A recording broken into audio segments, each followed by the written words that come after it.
Good day. My name is Mrs. Elizabeth Vermeulen. I'm going to be your life orientation teacher for today. Our topic is substance abuse. I think it's a very important topic as so many lives are daily affected by substance abuse. What is substance abuse and how does it affect us and the people around us? As you can see in this picture, there is a lot of very scary things, like, for example, needles, pills, and cigarettes, but you won't believe it. Very small children start to abuse substances. I want you to watch the following video clip, and then I want you to take a piece of paper and write down all the different emotions that you have while watching this video. The feelings you experience, it can be either sadness, fear, aggression, frustration. We all will feel different about what we see, but we can help each other and maybe we can learn from each other afterwards when we discuss all these different feelings and your experiences that you have had before, maybe with substance abuse. So let's quickly watch the video clip. Okay, so let's talk now about all those feelings. And we can explain to each other why it happens. Why is it that people abuse substances? Where do they find it? What is the different substances? There's a lot of questions. So all of this forms part of our main objectives for this content that we have to participate in. The first one that we need to look at is all the different types and forms of substances that we find. We will have to know them so that we can identify them and be able to help people. The symptoms you find from substance abuse, what does it look like? What does people experience when they use substances? How do they change? And then obviously also the protective factors and the prevention measures that we can take so that to reduce the likelihood that substances are abused. Okay, so substance abuse can be divided into two different parts: legal and illegal substances.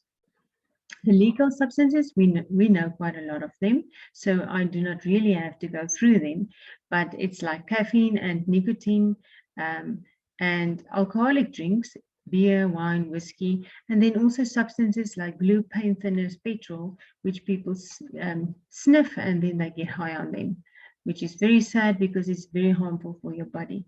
And it's legal, so we can't really stop it. And then there's the illegal substances and drugs. These substances are banned by the government and you're not allowed to buy them or sell them. You can go to jail. So be very careful if you come into contact with any drugs, because the harmful effect afterwards will be so much worse than the few minutes that you experience a good feeling and feel happy and high.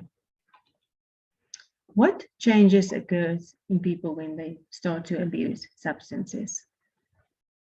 The symptoms that we can see is people who normally abuse drugs or alcohol show signs, but they will never tell. They are unlikely to tell anyone about it.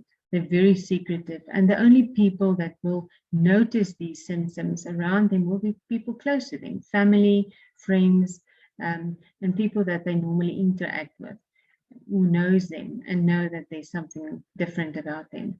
So we always need to look out for warning signs in the people that we love.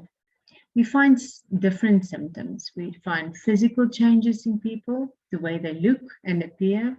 And then we'll find emotional changes, how they react to people, how they respond and interact with other people. So their behavior, in other words. And then changes at school. Their marks will start to drop. They will be aggressive and angry the whole time, and they will lash out at people. So it's easy to pick this up if you know a person. Physical changes you will immediately see.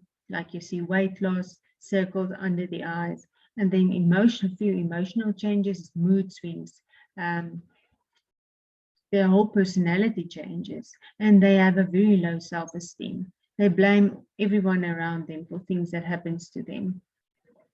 And then changes at school that is very upsetting is pupils or learners will start to steal money. They will lie and cheat, and they will have a lot of disciplinary problems. And they will start arguments and fights, and it's very clear to see that there's something wrong. So symptoms that you can notice, you will see on these pictures. Some of these girls, just look at their skin rashes, weight loss, fights, arguments, depression, and people that just doesn't want to be in groups that they normally have been in. They just want to be on their own and be left alone. So let's look at the following activity. I want you to do it for me quickly, and then we'll discuss it. You have to give feedback to me. We'll discuss it in class. It's a case study. It's about a girl called Emily. There's this little piece around her life and what's happening in her life, and then we have to answer the questions so we can see if we know how to pick up all these knowledge that we've now discussed and how to apply them. Why do people start to abuse substances? There's normally a reason why people abuse substances. We get personal factors that contribute to this, and it's two different groups again, intrapersonal and interpersonal. Intrapersonal, it means something is within you. So it's you have a low self-esteem, you have poor self-control because you're not happy or confident. You maybe have a lot of stress, some things happening at home that makes you sad or angry. You feel depressed and low, and the only thing that can help you is when abusing substances to feel a bit higher and happier. And then a very upsetting fact is that boredom in teens also lead to them starting to experimenting with drugs and alcohol and smoking, and vaping is nowadays the trend in learners. Interpersonal factors, it involves relationships and the ability to communicate with people around you. So how you interact with other people. Interpersonal risk is like peer pressure, family environment. How is your situation at home? Or are you living on the street?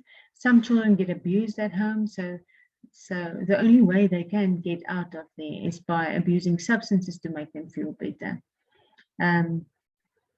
And then there's also the social environment. Mostly it is unemployed people that have all this time on their hands to start to use substances and sell it and become involved in that whole circle.